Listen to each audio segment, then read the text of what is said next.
Hey, beautiful, healthy people. It is Elmira again, always helping you become a self-care boss. This is part 2 of 20 questions so you can learn more about me. First question: what is your advice to a new massage therapist? My advice to a new massage therapist is to take it slow.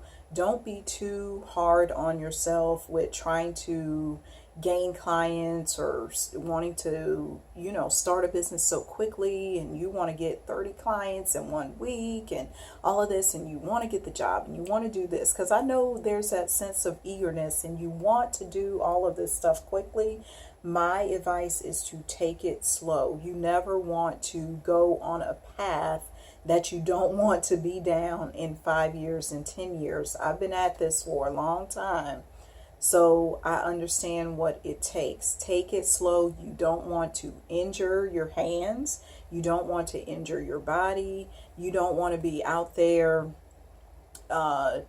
doing 7 appointments back to back just because you got to feed your kids and you got to feed your family. Yes, you want to make that money because you went to school, you pay for your school, you might have loans, all of this stuff that you want to recoup and pay back. Take it easy. Take your time because you don't want to burn out. I've seen too many massage therapists burn out quickly, and I don't want that to be you. Next question: what's your advice to a new business owner? My number one advice is, I'm going to give you 2 things. Be confident in yourself, number one. Know who you are so other business owners, your prospective clients and clients, do not sway you into doing something you don't want to do as a business owner. And then number 2, have a target audience. Know who you are directing your message to. Who are you selling to? Your product, your services. Because a lot of us get out here, and this was me in the beginning of my massage business. I didn't specifically know who I wanted to work with, and now I've got it down to a science. I work with entrepreneurs, helping you become a self-care boss. Understand those things first and have a clear goal in mind, and get your systems and procedures down at first.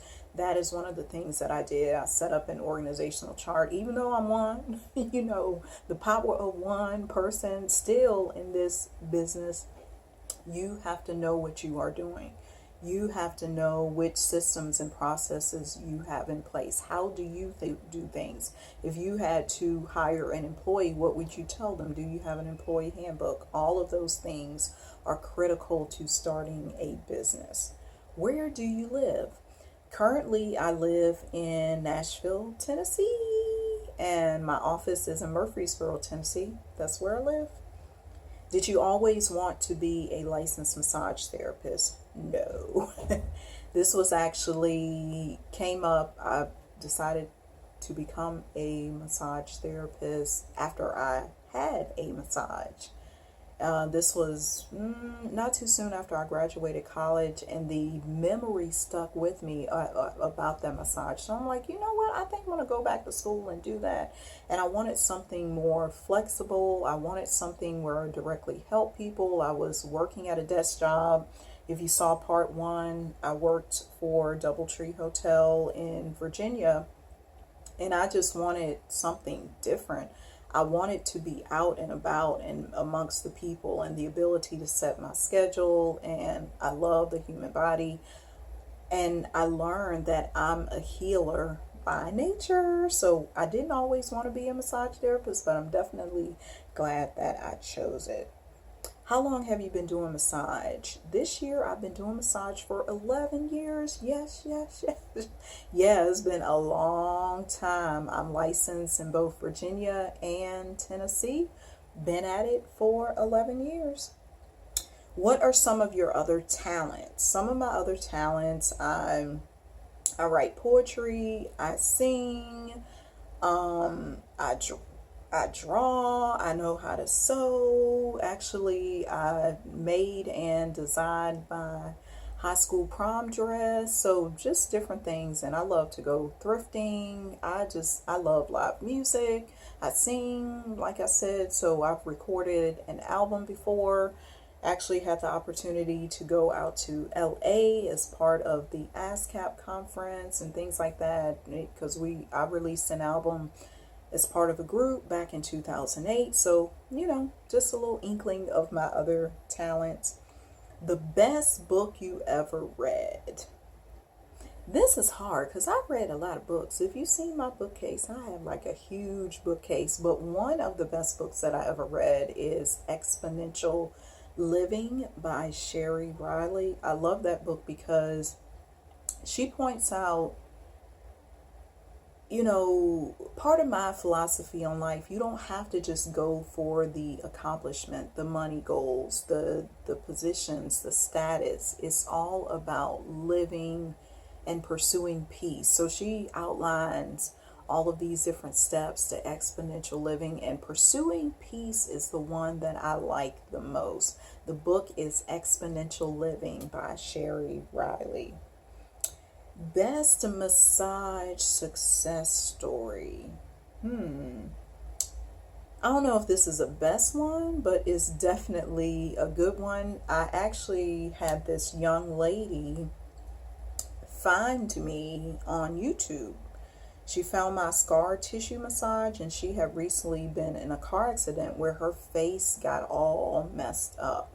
And within 4 sessions, I was able to reduce the scarring and teach her some techniques that she was able to take on. She went to prom. She felt like she looked more beautiful. And just in our communications during the session, she gained more confidence, because you can imagine if you have scarring or some type of injury and it's on your face and not on your back, you don't feel very pretty right there. It's like that TLC song, Unpretty. That's how she was feeling. But that's one of my success stories. I'm definitely glad that she contacted me. Who do you admire? One of the people that I admire would have to be my great aunt Josephine. She recently passed last year. But growing up, we lived next door to her.